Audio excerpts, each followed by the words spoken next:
ତାହେଲେ ମୁଁ କହୁଛି ସଖୀ ଏଇ ସଂଗତି ବୋଉଲା ଏଇ ସଖୀ ମତେ କାମ ଦେବା ଦିଏ ଯାତନା ଯାତନା ଯାତନା ଧରି ପାରିନା ପାରିନା ପାରିନା ମତେ କାମ ଦେବା ଦିଏ ଯାତନା ଯାତନା ଯାତନା ଯୌବନ ଧରି ପାରିନା ପାରିନା ପାରିନା ମୋ ନାରୀ ଜନ୍ମ କାରଣ ବୃଥା ଯୌବନ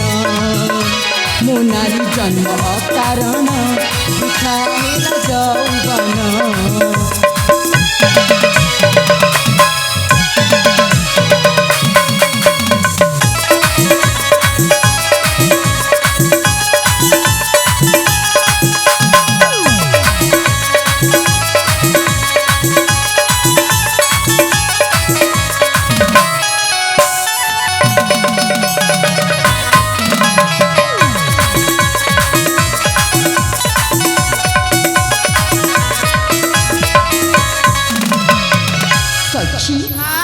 चर्चा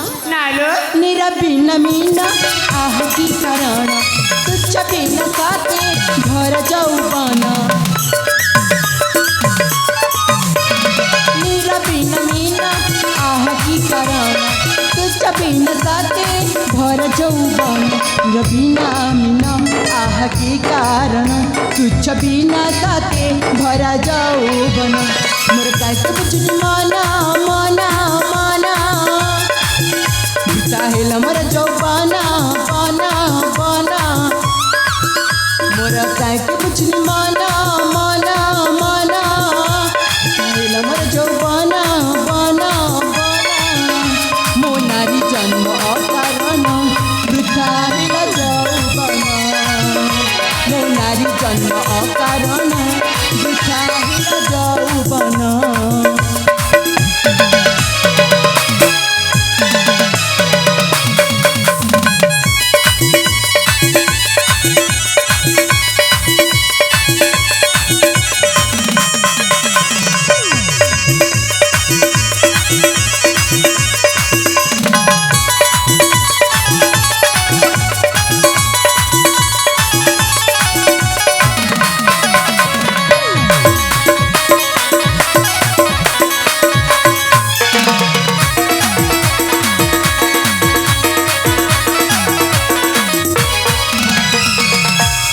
सखी आम आसवा बैषम हो जाए चल सखी ए घर को चल जा सेपटे मो मामा ते अपेक्षा करी चल चल